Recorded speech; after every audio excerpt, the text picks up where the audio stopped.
Chapter का नाम है परफॉर्मेंस ऑफ कॉन्ट्रैक्ट। अभी देखो यहाँ पे बेसिकली हम लोगों ने इसके पहले क्या पढ़ा था कि हम गुड्स को सेल करते हैं और सामने वाला आके हमसे परचेस करता है, राइट। हमारे बीच में दो लोगों के बीच में कॉन्ट्रैक्ट होता है सेल करने का और परचेस करने का।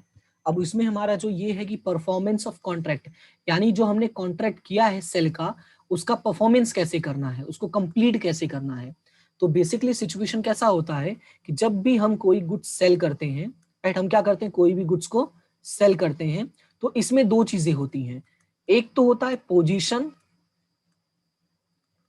और एक तो होता है, देखो, एक ट्रांसफर ऑफ पोजीशन होता है, हम लोगों ने पढ़ा इसके बारे में कि ट्रांसफर ऑफ पोजीशन होता है, और एक होता है transfer of property. Transfer of property, इसको ध्यान से सुनना।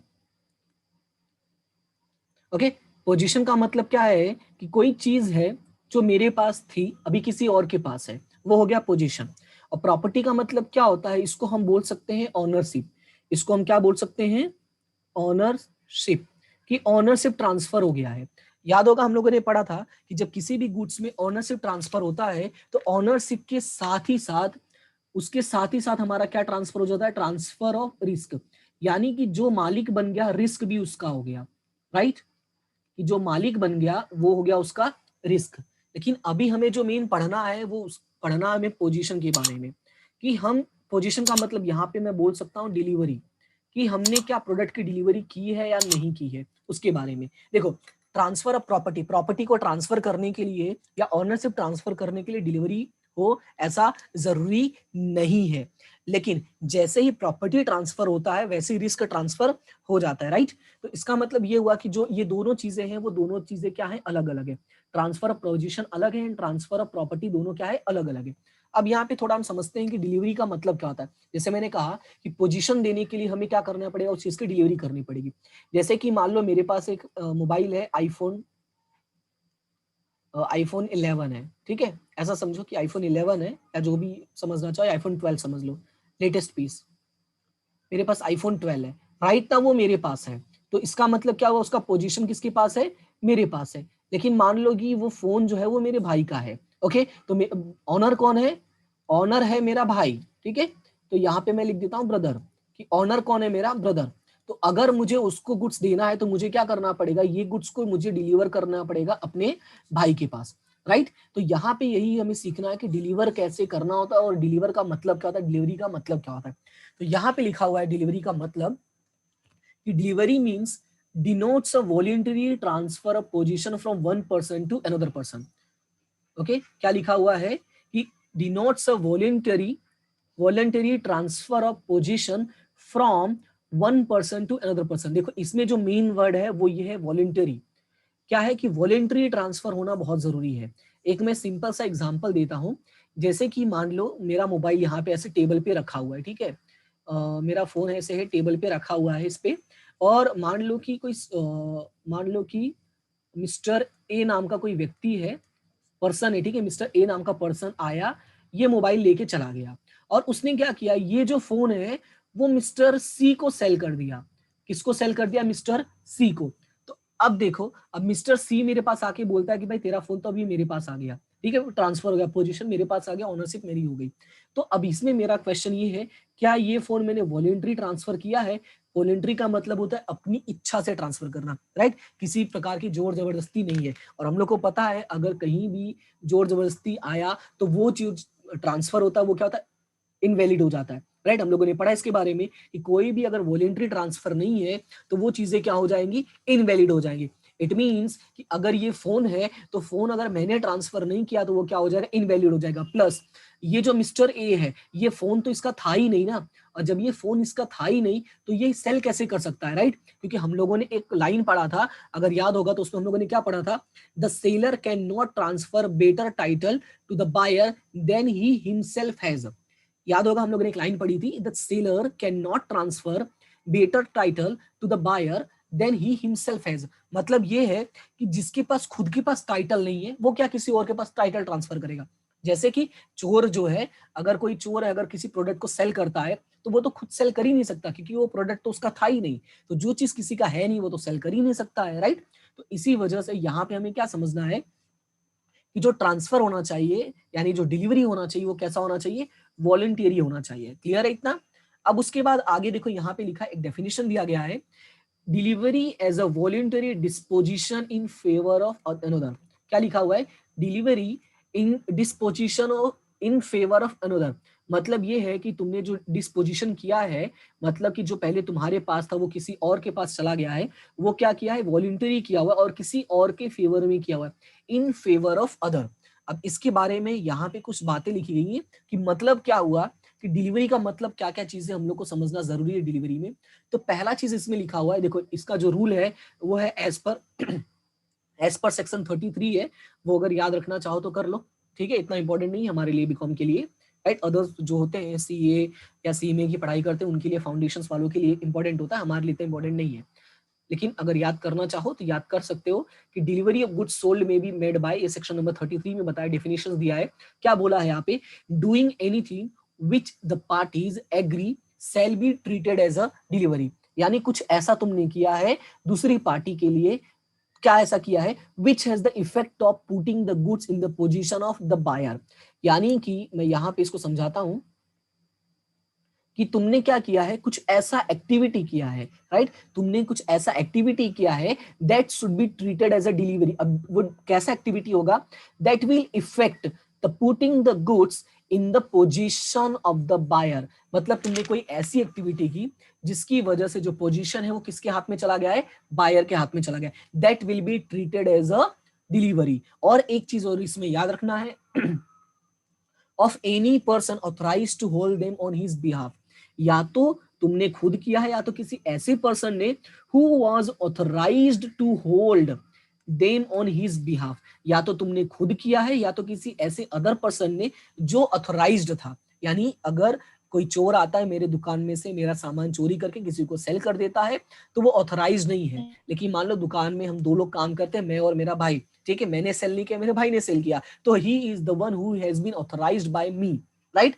We both are authorised by ourselves कि हम में से कोई भी सामान सेल कर सकता है और किसी को भी ट्रांसफर कर सकता है। क्लियर हुआ? तो ये है डिलीवरी का डेफिनेशन। एक बार मैं वापस रिपीट कर देता हूं, डिलीवरी में क्या होता है कि वॉलंटरी ट्रांसफर होता है, फर्स्ट याद रखना है, टू अनदर पर्सन। अब इसमें दो चीजें, तीन चीजें का होना जरूरी है। पहला क्या है, कुछ ऐसा एक्टिविटी करना है कि भाई उसको डिलीवरी माना जाएगा, और वो एक्टिविटी ऐसा होना चाहिए which has the effect of putting the goods in the position of the buyer। कि कोई ऐसी एक्टिविटी करो जिसकी वजह से वो बायर की पोजीशन में चली जाए, यानी बायर के पास जाए, या तो तुम करो या तो कोई और करेगा। ओके, ये हो गया तुम्हारा डिलीवरी का डेफिनेशन। अब आगे है duties of seller and buyer. तो बता, इतना क्लियर हुआ?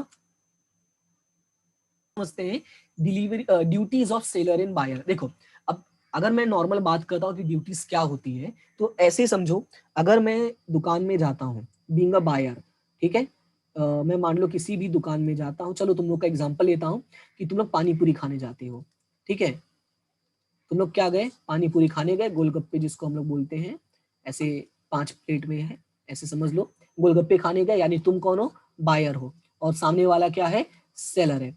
अब देखो, उसकी ड्यूटी क्या है कि तुम्हें पानी पूरी सप्लाई करे, जिसको हम नाम देते हैं गुड्स, और तुम्हारी ड्यूटी क्या है कि तुम उसको क्या दोगे, पैसे, यानी कि पेमेंट, राइट। यही तो ड्यूटी है, नॉर्मली यही ड्यूटी हो जाएगी कि भाई सामने वाला गुड तुम्हें गुड सप्लाई करेगा और तुम उसको क्या सप्लाई करोगे, payment. That is known as a duties of the seller and buyer. लेकिन फिर भी उसके बारे में यहाँ पे डिस्कशन किया गया है, वो देखो, दो सेक्शंस हैं, एक सेक्शन नंबर 31 है और एक सेक्शन नंबर 32 है। तो सबसे पहले बात करते हैं सेक्शन नंबर 31 की, जिसमें डिस्कस किया गया duties of seller and buyer.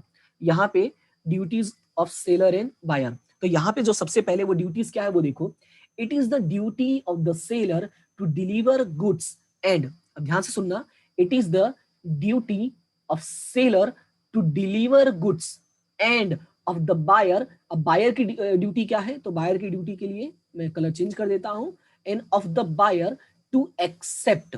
देखो, सेलर की डिलीवरी, सेलर की जो ड्यूटी है वो है कि टू डिलीवर द गुड्स, इन बायर की क्या है, टू एक्सेप्ट, और एक्सेप्ट करके भाग नहीं जाना है, जैसे तुम लोग गए पानी पूरी खा के भाग नहीं जाना है, तुम लोग को क्या करना है, you have to pay for them in accordance with the terms of the contract of sale. Right. जैसा कॉन्ट्रैक्ट हुआ होगा, जैसा तुम लोग के बीच में बात हुई कि भाई 10 रुपए भैया 10 रुपए की पानी पूरी दो, 20 रुपए की पानी पूरी दो, ऐसा जो भी बात हुआ होगा उसके बेसिस पे तुम्हें पे करना पड़ेगा। यानी जो पानी पूरी वाले ने क्या किया कि तुम्हें गुड्स डिलीवर किया and you are paying the money according to the contract. Clear है इतना? अब दूसरी चीज यहाँ पे देखो, इन केस अगर मान लो उधारी खाते हो, बोले भैया पैसे नहीं है, तो यहाँ पे क्या होगा, in a sale on a credit the title and the right to immediate positions are transferred. मतलब ये हुआ कि अगर क्रेडिट पर भी है, that doesn't matter, the title and the right to immediate positions are transfer. मतलब मालिकी है वो ट्रांसफर तो हो ही जाता है, राइट, दो the payment is postponed. It doesn't matter, पानी पूरी तो तुम खा लिए, तुम्हारे पेट में चला गया, उससे कोई फर्क नहीं पड़ता कि पैसे तुम फ्यूचर में देने वाले हो। लेकिन अब आगे लिखा है, अब आगे सिचुएशन में क्या लिखा है, where the buyer has put an end to the agreement and has repudiated his obligation, the seller is under no duty to deliver। मान लो तुम गए दुकान पे गए, नाश्ता करने के लिए गए, जैसे पानी पूरी का एग्जांपल लेके चलते हैं, तुम गए खाने के लिए और तुम्हारी जो एग्रीमेंट क्या था कि तुम पैसे दोगे, सामने वाला सामान देगा, राइट, ये बात हुई थी। अब सिचुएशन क्या हुआ, the buyer has put an end to the agreement, buyer ने एंड कर दिया, जो एग्रीमेंट था उसको क्या खत्म कर दिया। How he has ended, has repudiated his obligations, how the seller is under no duty. अगर मान लो तुमने अपनी बात नहीं रखी, then the seller is no duty to deliver, it means he has no obligations, उसकी ऑब्लिगेशंस खत्म हो गए। मतलब जैसे कि तुम कुछ दुकानों पर गए होगे, जैसे मैं चटपटा का नाम लेता हूँ जो हमारे घर के पास है, अगर तुम वहां पे जाते हो तो क्या होगा कि तुम्हें पहले पैसे देने पड़ते हैं, फिर तुम्हें एक स्लिप मिलेगी, उसके बेस पे तुम्हें खाना आई मीन नाश्ता मिलेगा। अब अगर वो तुमने पैसे नहीं दिए, स्लिप नहीं मिली, तो क्या वो दुकान वाले तुम्हें नाश्ता देंगे? नहीं देंगे। इट मींस कि तुमने एग्रीमेंट खत्म कर दिया, तुमने पैसे नहीं दिए, ओके। लेकिन उसके साथ यहां पे देखो, where the seller does not give facility to the purchaser in taking delivery, he cannot maintain an action for the price of the goods। in case अगर सेलर अपना काम नहीं करता है तो तुम भी अपना काम नहीं करोगे। जैसे पानी पूरी खाने गए, वो पानी पूरी तुम्हें दे ही नहीं रहा है, तो तुम्हें भी जरूरत नहीं है कि तुम उसको पैसे दो। क्लियर है? तो ये होती है दोनों की ड्यूटी। दोनों की ड्यूटी क्या है, ये सामान देगा और वो उसके पैसे देगा, ठीक है। और अगर क्रेडिट पर भी है तो उससे कोई फर्क नहीं पड़ता, टाइटल और राइट जो है वो इमीडिएट पोजीशन का ट्रांसफर हो जाएगा, भले पेमेंट फ्यूचर में होगा। नेक्स्ट क्या याद रखना है कि the buyer has put an end to the agreement. अगर मान लो बायर ने एग्रीमेंट खत्म कर दिया है तो सेलर हैज नो ऑब्लिगेशंस। अब सेलर की भी कोई रिस्पॉन्सिबिलिटी नहीं है, ऑब्लिगेशंस नहीं है। He can also he want, if you want to not perform, he can not perform, right. अगर वो ना चाहे तो परफॉर्म नहीं करेगा।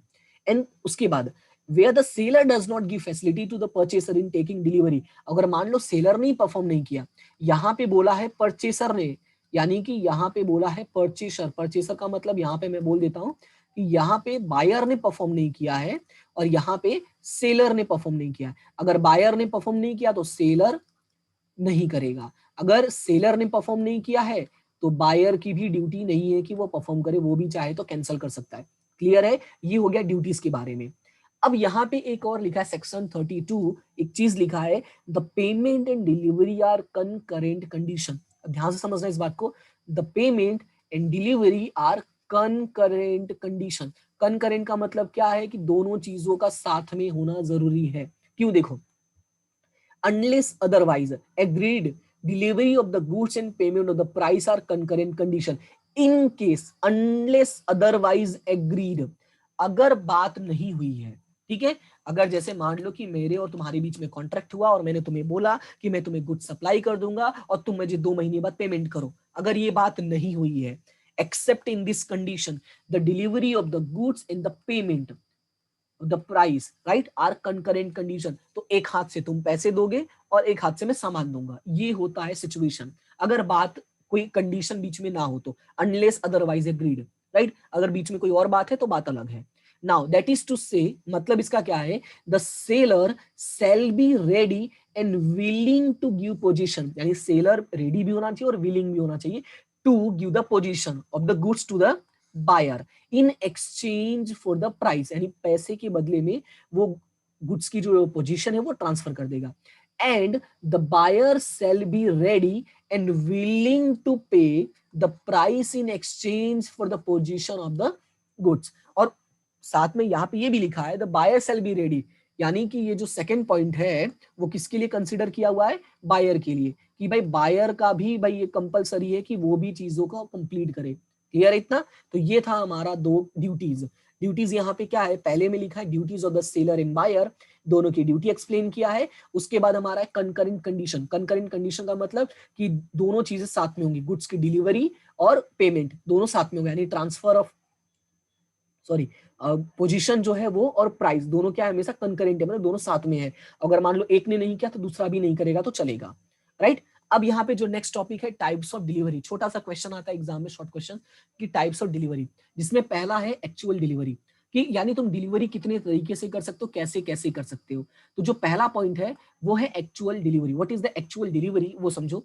Where the goods are handed over by the seller to the buyer. Actual delivery का मतलब क्या हुआ, जहां पे सेलर जो है उसने गुड्स हैंड ओवर कर दिया। हैंड ओवर का मतलब क्या है कि उसने बायर को दे दिया है, राइट। दूसरा और ऑप्शन है, और his duly authorised agent the delivery is said to be the actual. देखो इसमें क्या लिखा है, where the goods are handed over by the seller, यानी जहां पे सेलर ने हैंड ओवर किया हो, और हिज ड्यूली ऑथराइज्ड, या तो उसके ऑथराइज्ड एजेंट ने किया। ऐसा जरूरी नहीं है कि सेलर खुद जाके दे, वो उसका कोई एजेंट है, then he can also do the duty.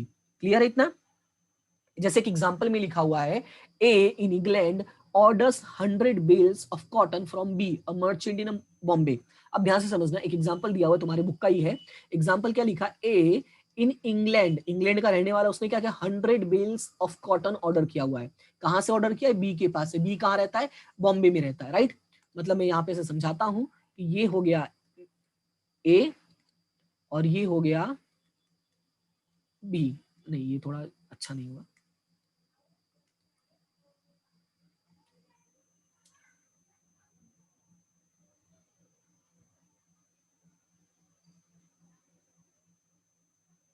एक सेकेंड यार, ये गोला कैसे बन गया। सर थोड़ा तेज तेज बोला करो ना। ओके अरे यार इतना तेज तो बोल रहे हैं। अब इसमें देखो क्या है, जैसे ये मिस्टर ए है और ये मिस्टर बी है, ओके। अब मिस्टर सर हेलो। हाँ बोलो। देखो ये मिस्टर ए है और ये मिस्टर बी है। मान लो कि मिस्टर ए जो है वो इंग्लैंड में रहता है, ठीक है। इंग्लैंड में इसने ऑर्डर किया मिस्टर बी को, जो मुंबई में रहता है, ओके।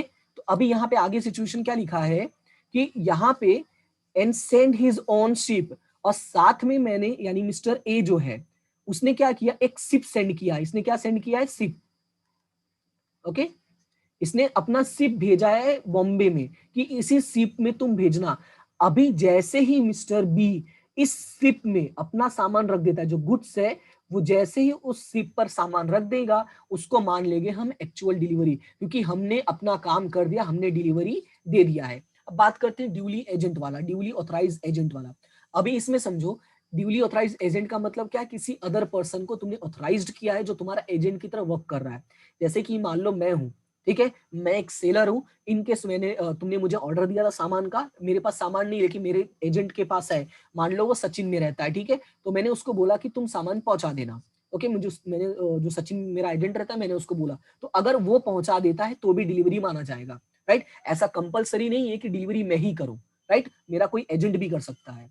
तो ये हो गया हमारा एक्चुअल डिलीवरी। अब बात करते हैं, सेकंड पॉइंट है हमारा सिंबॉलिक डिलीवरी। तो सिंबॉलिक डिलीवरी समझते हैं, what is symbolic delivery.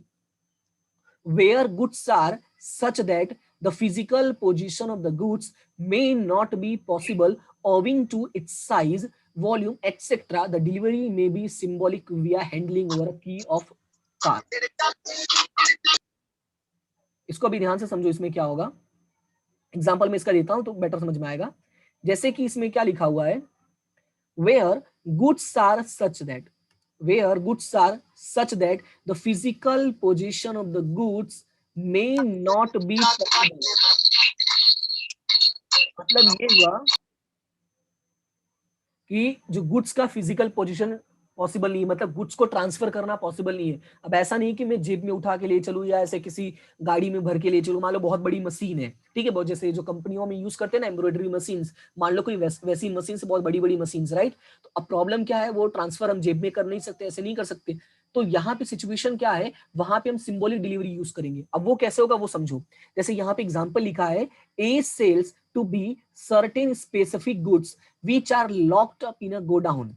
A gives B the key of godown in order that he may get the goods. This is known as a symbolic delivery. मतलब क्या हुआ, जैसे वो जो मशीन का मैंने एग्जांपल दिया, जैसे इतनी बड़ी मशीन है, बहुत हैवी मशीन है, ठीक है।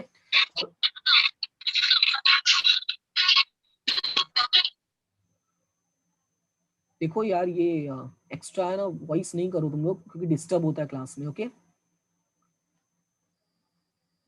जैसे ये मशीन है, सर ये प्रिया कर रही है। ओके। अभी ये एग्जांपल समझो, मैंने क्या बोला कि कोई हैवी मशीन है, ओके। अब अगर कोई हैवी मशीन है तो वो डिलीवर करना पॉसिबल नहीं है, लेकिन मान लो वो कोई बड़े कंटेनर में है, ओके, और वो बड़े कंटेनर में है, तो मैंने क्या किया, वो जो कंटेनर की की है, वो की मैंने तुमको दे दी, ठीक है। मान लो ये है जो पर्सन, ये की मैंने इसको हैंड ओवर कर दिया, तो वो की देने का मतलब हो गया कि मैंने वो मशीन भी उसको दे दिया है। अब वो उसकी ड्यूटी है कि जाए और उस कंटेनर में से वो सामान अपने घर पे पहुंचवा ले, यानी उस कंटेनर को बोले कि भाई सामान मेरे घर तक पहुंचा दो, या उसका जो दुकान होगा या जो उसकी ऑफिस होगी या जो भी उसका यहाँ पे इंडस्ट्रीज होगा वहां पे वो पहुंचा दे। That will be known as a symbolic delivery, okay. अब उसके बाद थर्ड है हमारा कंस्ट्रक्टिव डिलीवरी। देखो दोनों डिलीवरी याद रखना, एक्चुअल में हम एक्चुअल में गुड्स डिलीवर करते हैं, और सिंबॉलिक में मतलब क्या, कोई ऐसी एक्टिविटी करते हैं कि ऐसा मान लेते हैं कि हमने गुड्स भी डिलीवर कर दिया। जैसे कार है, कार को डायरेक्टली हम डिलीवर नहीं कर सकते, तो कार की चाबी दे दिया, ठीक है। कोई बड़ी मशीन है, नहीं डायरेक्टली डिलीवर कर सकते, तो मशीन जहां है वो उसकी चाबी दे दी हम लोगों ने, ठीक है। That will be known as a symbolic delivery. अब बात करते हैं कंस्ट्रक्टिव डिलीवरी का, तो इसको ध्यान से समझो।